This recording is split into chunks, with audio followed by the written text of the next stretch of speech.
second step to aiming is a principle called the Ghostball Principle. Very, very important concept to understand.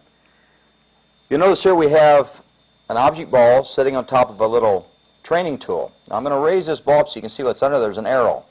That arrow happens to be pointing toward that pocket. If you remember in our first exercise on aiming, we were shooting object balls straight into the pocket, going down a straight line. So underneath that object ball is that straight line. Just so happens that object ball also is 2 1/4 inches in diameter. We'll bring a cue ball in here to the other circle, and you'll notice that it fits exactly in the center of that circle. That's also 2 1/4 inches. And when the cue ball is sitting against the object ball, it's in a direct line for that pocket, or wherever you want to make that object ball into the pocket.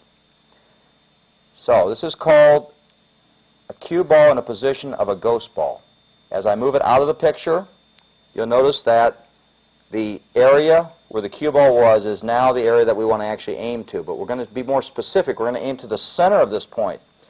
Now, one of the ways we can do that is to take the cue tip and put it right on the center of that circle. That's the center of the cue ball again.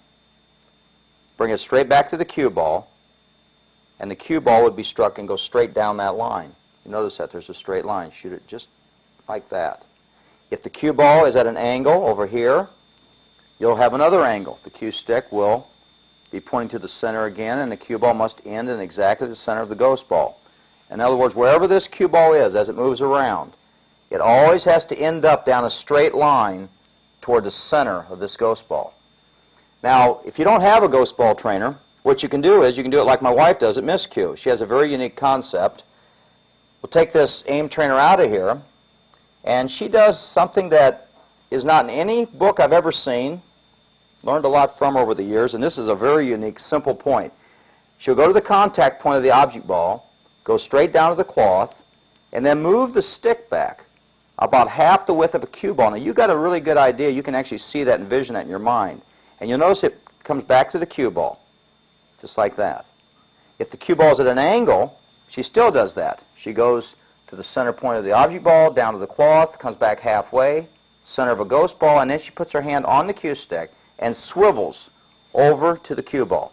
Again, shooting down a straight line. So it's one straight line after another.